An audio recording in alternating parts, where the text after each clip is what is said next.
Live from SIUE, this is 204 News Break. Hello and welcome to 204 News Break. I'm Anwar Lee. And I'm Christian McMorris. We'll have news from around the world and here on the campus of Southern Illinois' Edwardsville in just a minute. But first, let's check in with Antoinette in Weather Center for a quick weather update. Low pressure is moving into St. Louis area, and when this combined with moisture from the Gulf of Mexico, that can mean only one thing for us. Rain is on the way. More weather news coming up in a few minutes. Thanks. Our top story, the largest one-day protest in recent U.S. history. Millions of people across the country filled the streets this weekend for No King's Day. The protest held in all 50 states centered on President Trump and his administration. Crowds rallied against ICE immigration raids, government layoffs, and what protesters see as a loss of civil rights protections.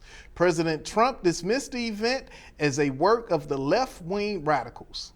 Meanwhile, the president's plan to add a ballroom to the White House is angering preservationists. The 90,000 square foot ballroom threatens to dwarf the White House building itself. Demolition crews have already torn down the historic White House East Wing, built in 1902. The East Wing traditionally served as the office space for the First Lady and her staff. The $200 million ballroom project will be paid for with private funds and is scheduled to be completed before Trump's term in office ends. For news closer to home, let's go into the field now for a special 204 News report.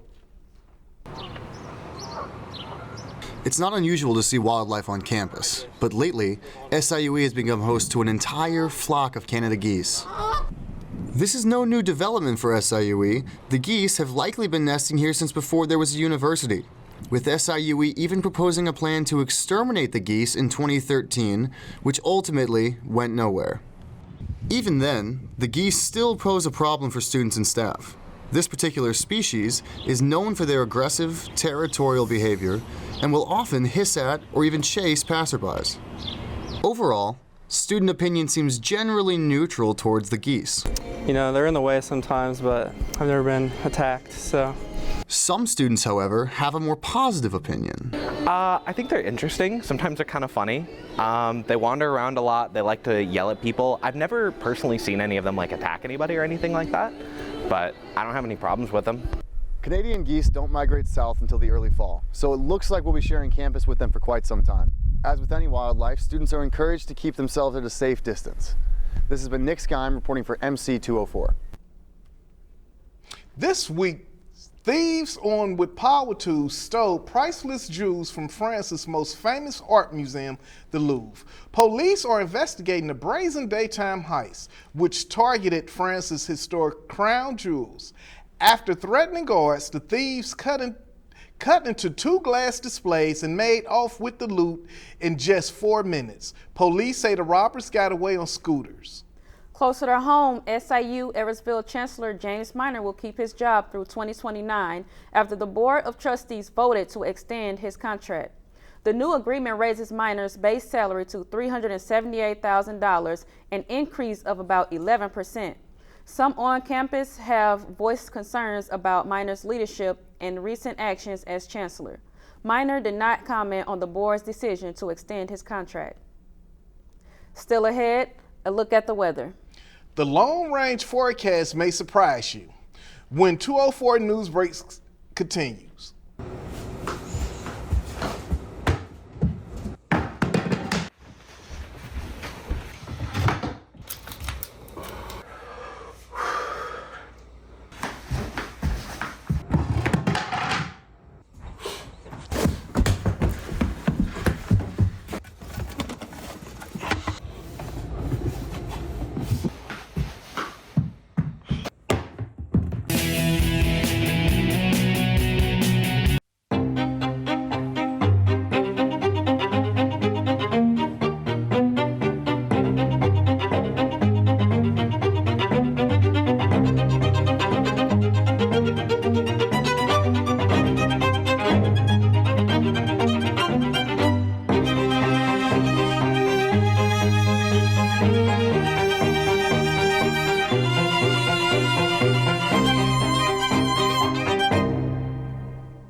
Welcome back. After a warm fall in the Midwest, weather forecasters say we might have more of the same this winter. To find out, let's go back to the Weather Center where Antonique has the details. Looks like we need to get ready for an unusual winter. And by that, I mean unusually warm and rainy. Experts from the National Oceanic and Atmospheric Administration anticipate a less severe winter with reduced snowfalls and increased rainfalls in most of the U.S. They say the impact of El Nino as well as the effects of climate change are contributing to this altered weather. So, warmer weather is on the horizon. Back to you. Thanks, Antonique. The Food and Drug Administration has issued a massive recall, a common drug used by millions to treat high cholesterol known as atorvastatin calcium. The drug is being recalled because the FDA says it does not dissolve properly and may not work. Statins are taken by an estimated 39 million Americans every day. The FDA is encouraging patients to safely get rid of the drug and contact their doctor or pharmacist. In sports, the NBA is dealing with a major gambling scandal. The FBI announced more than 30 indictments involving players, former players, and at least one coach, Portland Trail Blazers coach Chauncey Billups, Miami Heat guard Terry Rozier, and former NBA player Damon Jones were arrested Thursday. The indictments linked to an organized crime gambling ring is sending shockwaves through the NBA. Finally, our thoughts go out tonight to SIU music professor Minnie Watts, who is recovering from a lightning strike on campus yesterday. When asked about his shocking experience, he responded, quote, "It really transformed my life. I am much more positive person now."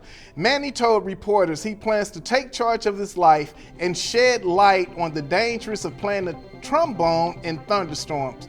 Watts' students say he's not only a great musician, but an excellent conductor as well. Well, that's it for 204 Newsbreak. Hope your world is a better, less shocking, and safer place. We'll see you again tonight at 10. Good night, everybody.